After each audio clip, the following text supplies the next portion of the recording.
Okay, good evening, everybody. It's not really good evening, isn't it? It's the live show. We're talking about the Tottenham against Arsenal game this afternoon, the North London derby. Not a great result for Tottenham, but here we go.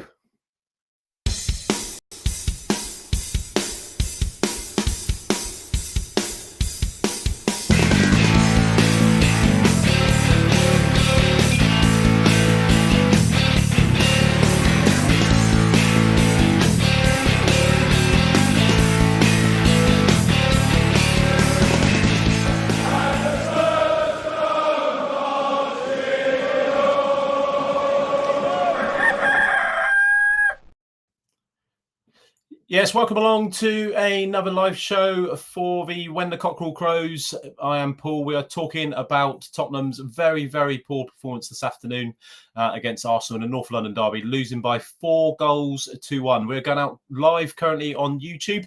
Please give us a subscribe if you like the show and you want to get involved. If you do want to get involved, I've posted a comment up on the YouTube channel with a link to join the studio. So that'll bring you into a little back room. I'll see you come up and then you can come on and have your little rant about Tottenham.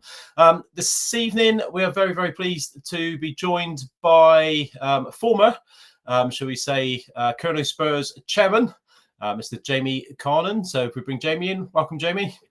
Hello, mate. You all right? Smiling. Yeah, well, you got it, I suppose, haven't you? Without all crying.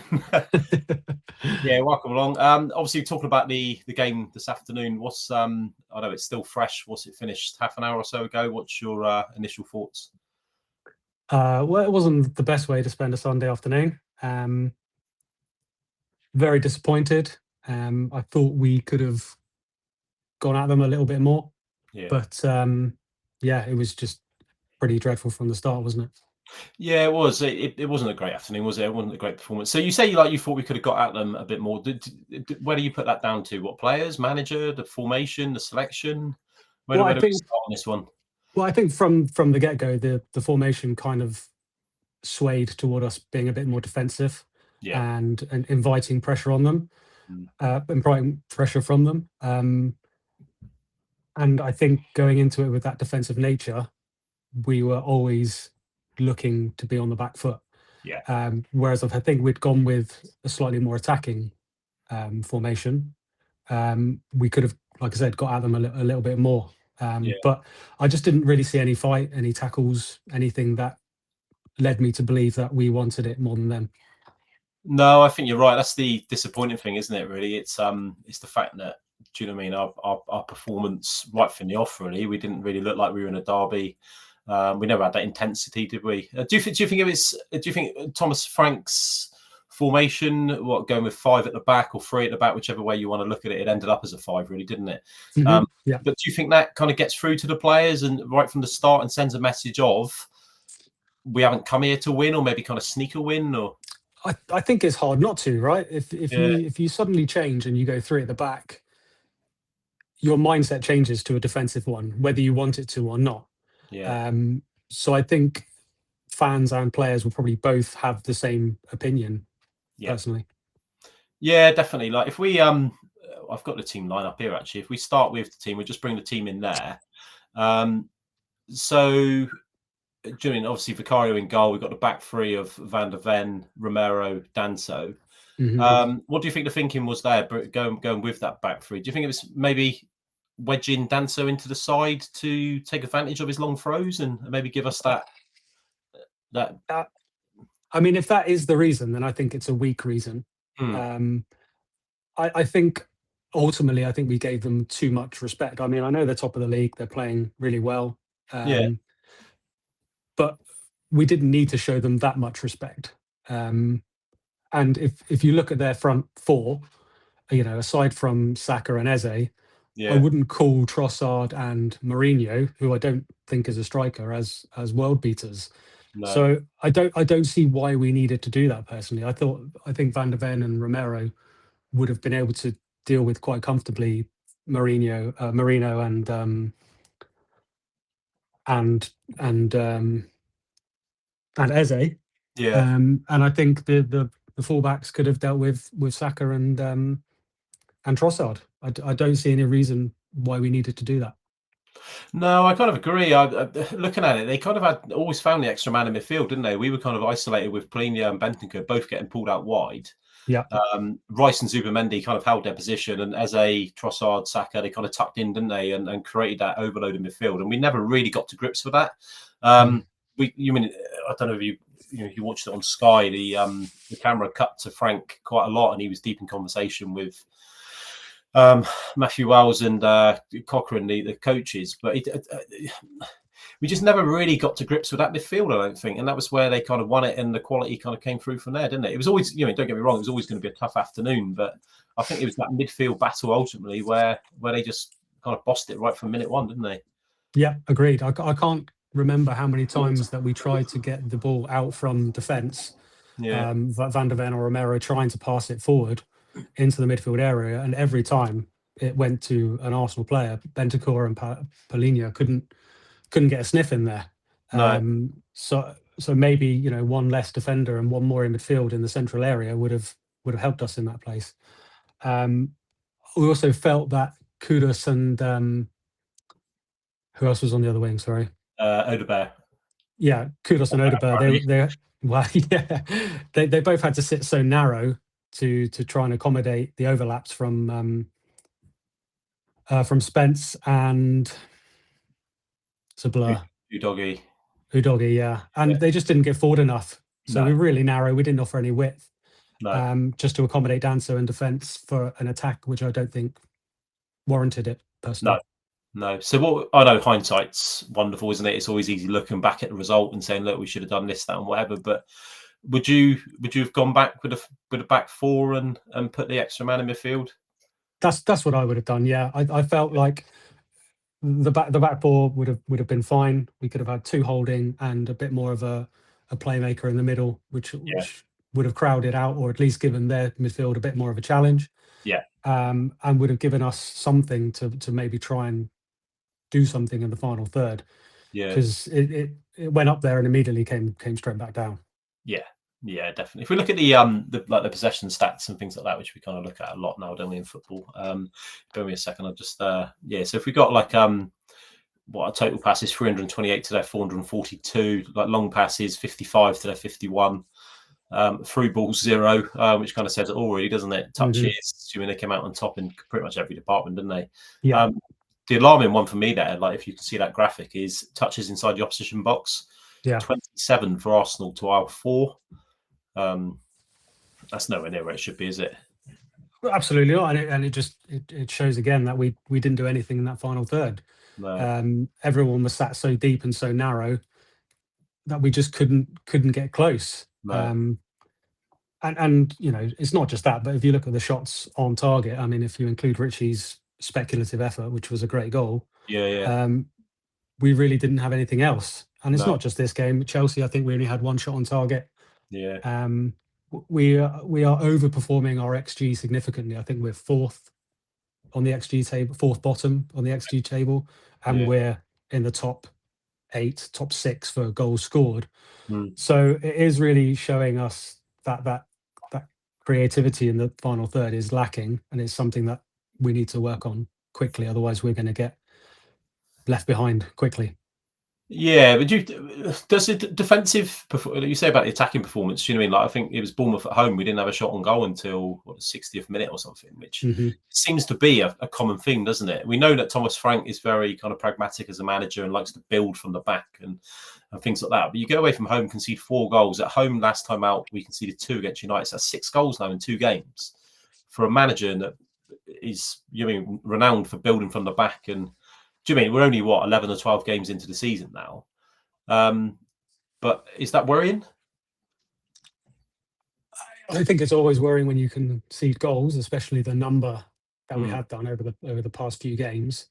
I'd be inclined to give Frank a little bit of slack. I think he has proven himself to be a good defensive coach. Yeah. Ultimately, I think it falls on the players, and we've had this group of players for quite some time now. Yeah. And they haven't always proved to be reliable or able to adapt to a manager's instructions. So I think we need to give it significantly more time before we make any judgments on Frank specifically. Yeah. And I think that Arsenal's win today just shows how far along their project, if you like, they are in comparison to us. You know, we're constantly changing managers, we're constantly changing shape, personnel, and tactics and approach to games. Yeah. And Arsenal have had Arteta for a number of years, and you know they play a set way. They know each other. Yeah. So I don't think there's any significant cause for concern long term yet, but it's the beginnings of some concern, I would guess. Yeah, definitely. Just reading some comments that Kerry. Good evening, Kerry. Thanks for tuning in. She's basically saying, "What on earth were those Vicario halfway kicks all about?" Yeah, it's a bit random, wasn't it? Just seem to drift in our games now with nothing happening. That's true. That's a good way in kind of summing it up. Really, we are kind of drifting and coasting through games, aren't we? Passive, yeah. Yeah, passive. Yeah, definitely. Kerry's not really sure with Frank now. And did we have any shots on target at all other than Richie's? I think Xavi had one, didn't he? Which was kind of like weak and straight out rail, yeah. Yeah, if we just look at Thomas Frank's been speaking to the media, been speaking to Sky after the game. We just read a little bit of his quotes. He says, "I think it's extremely painful. I won't talk away from that. It was a bad performance. It was completely the opposite of what the intention was when we came here. We can only apologise to the fans for the performance. I think no matter if both teams wanted to play short, they got more out of that, and we couldn't get out.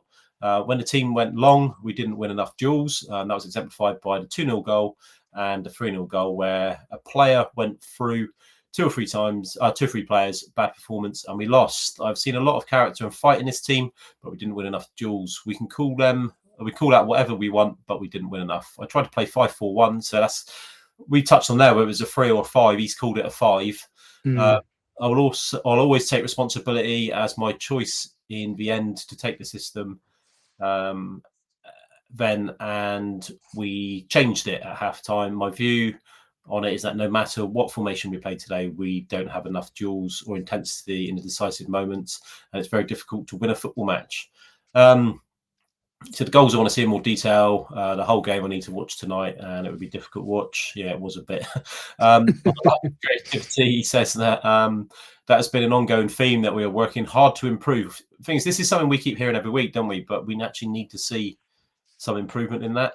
He also adds, it doesn't look great today or against Chelsea. We need to keep working on it. There are a lot of things in this game we need to do better. We are 4 months into it. Pretty much what you touched on there, isn't it? And Arsenal are so many years into their project now, and they are further in the journey as a team, and that was very obvious today. Of course, there will be noise. We played against our biggest rivals and we lost badly, but we keep noise out and we focus. I know this team is very competitive. I know this team is competitive, and we showed that against Man City and PSG, of course. It looks bad today. It was not good enough. So that's basically Thomas Frank talking to Sky after the game today. Well, we've got PSG to look forward to. I mean, nice, easy game. That's what you want, isn't it? Nice, easy one to bounce back with and get us on the winning run. But I mean, it's a little concerning that he's referencing games that were in August about being competitive, and it's now November. Yeah. And I was just looking back at the results in the Premier League. Yeah. And we've had a lot of lucky results, in my opinion. You know, the draw against Wolves. You know, I don't think we've ever really taken a game by the scruff and just run away with it. Everton was 3-0. That was relatively comfortable, I suppose, but they still had more possession than us. Burnley, I don't know what the stats were for that. The first game, wasn't it? Which one? The Everton one? Burnley. I think we beat them 3-0. Oh, yeah, but yeah, Burnley was pretty comfortable, I suppose. But again, they were August. You know, the new manager bounced, I suppose. Yeah.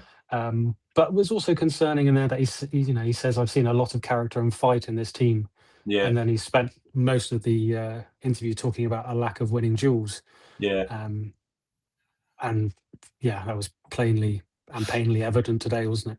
But this is the problem, though. You mean you've got Arsenal who are they touched? I think Gary Neville said it in commentary. They're a very, very big side. You mean you've got Rice, Subamendi, across the back four: Timber, Calafiore, the two centre halves, Chappie, whatever he's called, and Saliba. And we're just sticking it down their throat every opportunity we have. We're going long, but the problem is you've got Richarlison up there running around like a headless chicken against that kind of back four, and he was very isolated, and he was having to drop into midfield. But when he did get the ball, and there were a few occasions where he won possession, and he turns and faces their goal, and he's facing 6 red shirts with nobody in white anywhere near him. Yeah, and more often than not, he had 30 or 40 yards of grass ahead of him. That with no additional support, he was the last man, and there was no. If Frank intended to have overlaps with Udogie and Spence, they weren't there. It couldn't get out.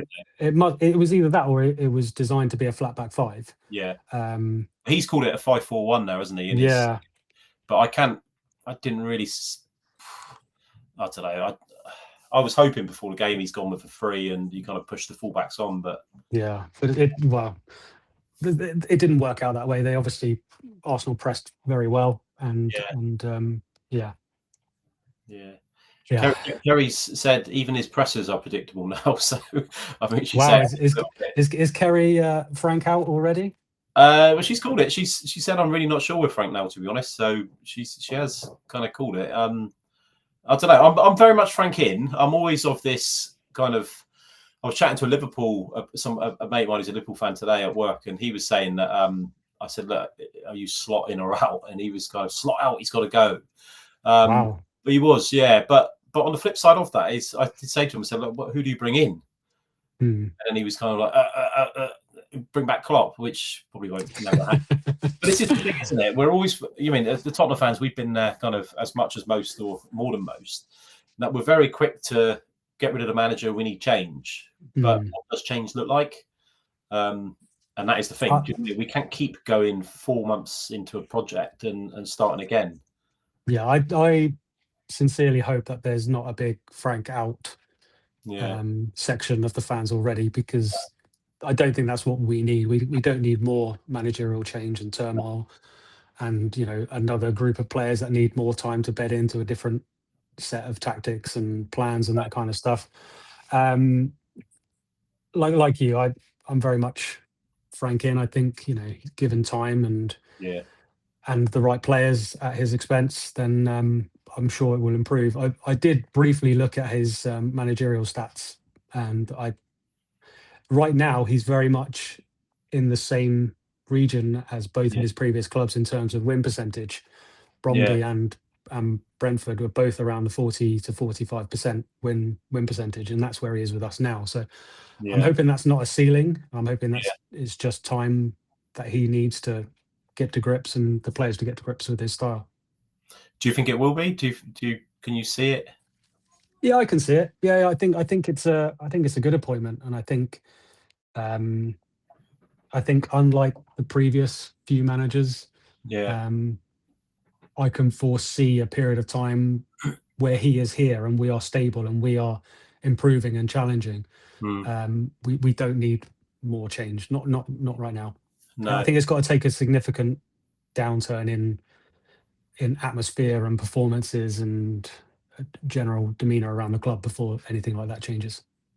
Yeah, I think you're right. I think there's a lot of growth in this side, isn't there? There's a lot of youngish players, if you like, that will improve. People like Spence and stuff like that, and I think there's a lot more to come from him. Well, yeah, you look at our final third. You've got Odeber, Tell. Yeah. I don't know exactly how old Kudos is, but you've got the makings of a very very young. You've got Saar, Bergval, and lots of exciting, decent youth players. Yeah, and it's just going to take time. Yeah, it will. So you touched on Odeber there. Do you? Where do you see him? I know he seems to be your favourite in a minute, doesn't he?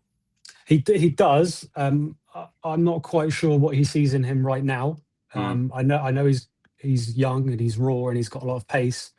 But I think his final third delivery or shot or whatever it is, it's not there. No. It's a little Aaron Lennon like at the minute for me. That's a good comparison, actually. Although Lennon did have a better final product towards the end. So yeah, I think I think Frank's maybe just hoping he plays himself into some form or to some. Yeah, I'm not really sure. I feel like there's probably better options there.